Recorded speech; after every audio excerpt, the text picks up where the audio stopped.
Hi praise lord, నా పేరు Anand. Welcome to the scripture together YouTube channel. ఈరోజు మనము తిమోతికి రాసిన 2వ పత్రిక 2వ అధ్యాయాన్ని కలిసి చదువుకుందాము. మీ దగ్గర బైబిల్స్ ఉన్నట్లయితే దయచేసి వాటిని తెచ్చావండి. ఒకవేళ లేనట్లయితే స్క్రీన్ మీద వాక్యం వస్తుంది, దాన్ని చూసి అయినా చదవాల్సిందిగా కోరుచున్నాను. నా కుమారుడా, క్రీస్తు యేసు నందున్న కృపచేత బలవంతుడవు కమ్ము. నీవు అనేక సాక్షుల ఎదుట నా వలన వినిన సంగతులను ఇతరులకు బోధించుటకు సామర్థ్యము గల నమ్మకమైన మనుషులకు అప్పగింపుము. క్రీస్తు యేసు యొక్క మంచి సైనికుని వలె నాతో కూడా శ్రమను అనుభవించుము.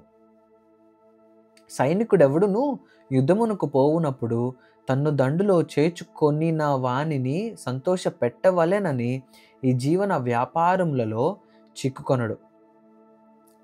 మరియు జట్టి అయిన వాడు పోరాడునప్పుడు నియమ ప్రకారము పోరాడుకుంటే వానికి కిరీటము దొరకదు. పాటుపడిన వ్యవసాయకుడే మొదట ఫలములలో పాలు పుచ్చుకొనవలసిన వాడు. నేను చెప్పు మాటలు ఆలోచించుకొనుము.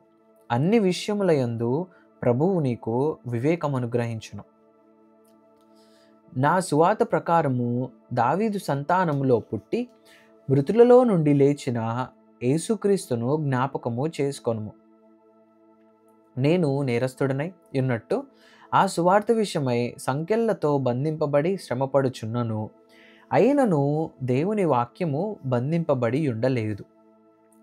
అందుచేత ఏర్పరచబడిన వారు నిత్యమైన మహిమతో కూడా క్రీస్తు యేసు నందలి రక్షణ పొందవలెనని నేను వారి కొరకు సమస్తము ఓర్చుకొనుచున్నాను.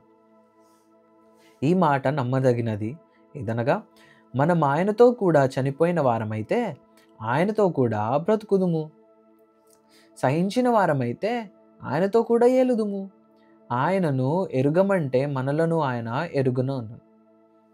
మనము నమ్మదగని వారమైనను ఆయన నమ్మదగిన వాడుగా ఉండును. ఆయన తన స్వభావమునకు విరోధంగా ఏదీ చేయలేడు. వినువారిని చెరుపుటకే గాని మరి దేనికి పనికిరాని మాటలను గూర్చి వాదము పెట్టుకొనవద్దని ప్రభువు ఎదుట వారికి సాక్ష్యమిచ్చుచు ఈ సంగతులను వారికి జ్ఞాపకము చేయుము. దేవుని ఎదుట యోగ్యునిగాను సిగ్గుపడనక్కరలేని పనివానిగాను సత్యవాక్యమును సరిగా ఉపదేశించువానిగాను నిన్ను నీవే దేవునికి కనుపరుచుకొనుటకు జాగ్రత్త పడుము. అపవిత్రమైన వట్టి మాటలకు విముఖుడవై ఉండుము. అట్టి మాట్లాడువారు మరి ఎక్కువగా భక్తిహీనులగుదురు. కొరుకుపుండు ప్రాకినట్టు వారి మాటలు ప్రాకును. వారిలో హుమెనయును ఫిలేతును ఉన్నారు. వారు పునరుద్ధానము గతించనని చెప్పుచు సత్యము విషయము తప్పిపోయి కొందరి విశ్వాసమును చెరుపుచున్నారు. అయినను దేవుని యొక్క స్థిరమైన పునాది నిలకడగా ఉన్నది. ప్రభువు తన వారిని ఎరుగును అనునదియు ప్రభువు నామమును ఒప్పుకొను ప్రతివాడును దుర్నీతి నుండి తొలగిపోవలెను అనునదియు దానికి ముద్రగా ఉన్నది. గొప్ప ఇంటిలో వెండి పాత్రలను బంగారు పాత్రలను మాత్రమే గాక కర్రవియు మంటివియు కూడా ఉండును. వాటిలో కొన్ని ఘనతకును కొన్ని ఘనహీనతకును వినియోగింపబడును. ఎవడైనను వీటిలో చేరక తన్ను తాను పవిత్రపరచుకొనిన ఎడల వాడు పరిశుద్ధపరచబడి యజమానుడు వాడుకొనుటకు అర్హమై ప్రతి సత్కార్యమునకు సిద్ధపరచబడి ఘనత నిమిత్తమైన పాత్ర అయి ఉండును. నీవు యవ్వనేచ్ఛల నుండి పారిపోము. పవిత్ర హృదయులై ప్రభువునకు ప్రార్థన చేయువారితో కూడా నీతిని, విశ్వాసమును, ప్రేమను, సమాధానమును వెంటాడుము. నేర్పులేని మూడుల వితర్కములు జగడములను పుట్టించునని ఎరిగి అట్టి వాటిని విసర్జించుము.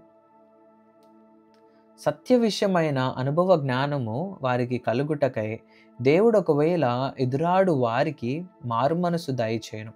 అందువలన సాతాను తన ఇష్టము చొప్పున చెరపెట్టిన వీరు వాని ఉరిలో నుండి తప్పించుకొని మేలుకొనెదరేమో అని ప్రభు యొక్క దాసుడు అట్టి వారిని సాత్వికముతో శిక్షించుచు, జగడమాడక అందరి ఎడల సాధువుగాను, బోధింప సమర్థుడుగాను, కీడును సహించువాడుగాను ఉండవలెను. దేవుడిచ్చిన ఈ వాక్యము దీవించును గాక. ఆమెన్.